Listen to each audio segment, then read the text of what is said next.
ఉమ్మడి నెల్లూరు జిల్లా గూడూరు నియోజకవర్గంలో అన్ని వసతులు ఉన్నాయని, గూడూరుని జిల్లా చేయండి లేదా నెల్లూరు జిల్లాలో కలపండి అంటూ ఈరోజు జేఏసీ ఆధ్వర్యంలో బంద్ నిర్వహించడం జరిగింది.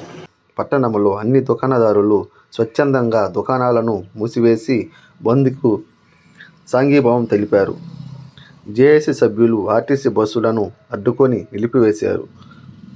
బస్సును అడ్డుకునే సమయంలో పోలీసులకు, జేఏసీ సభ్యులకు చిన్నపాటి వివాదం కూడా జరిగింది. ప్రాణాలైనా అర్పించి గూడూరుని జిల్లా చేసుకుంటాం లేదా నెల్లూరు జిల్లాలో కలుపుకుంటామని జేఏసీ సభ్యులు తెలిపారు.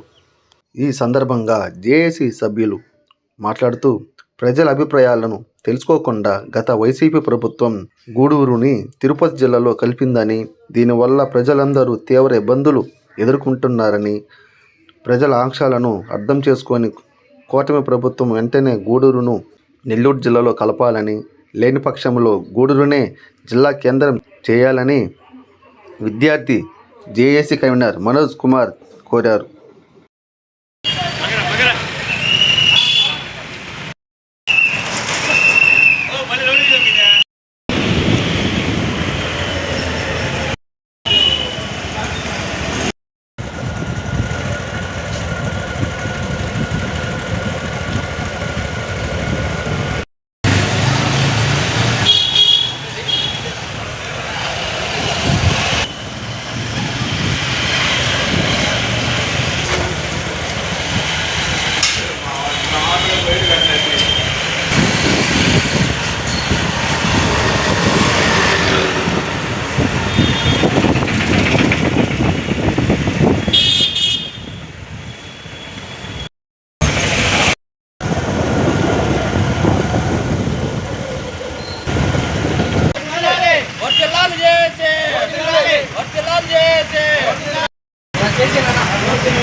అందరికీ నమస్తే.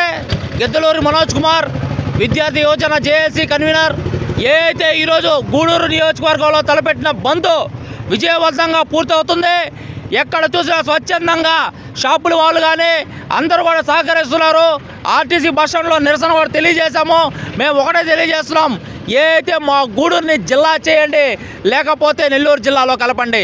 గతంలో 2021లో ఈ వైసీపీ గవర్నమెంట్ ఏం చేసిందంటే, ఈ పిచ్చివాడి చేతికి రాయి ఇచ్చినట్టు జిల్లాలు విభజన చేసి మా గూడూరుకి అన్యాయం చేశారు. ఈ జగన్మోహన్ రెడ్డి చేసిన అన్యాయాన్ని ఇప్పుడున్నటువంటి ఎన్డీఏ గవర్నమెంట్ ఏదైతే చంద్రబాబు నాయుడు గారు నేను అధికారంలోకి వస్తే ఖచ్చితంగా గూడూరు నెల్లూరు జిల్లా కలుపుతా అన్నారు. కానీ ఆ మాటలు ఎట్లా అంటే గాలి గెలిపోయి కనీసం ఈరోజు గూడూరు గురించి పట్టించుకోలేని పరిస్థితి. మేము గూడూరు ప్రజలకు ఆవేదన చెప్తున్నాం, దయచేసి మా గూడూరుని జిల్లా చేయండి లేకపోతే నెల్లూరు జిల్లాలో కలపండి.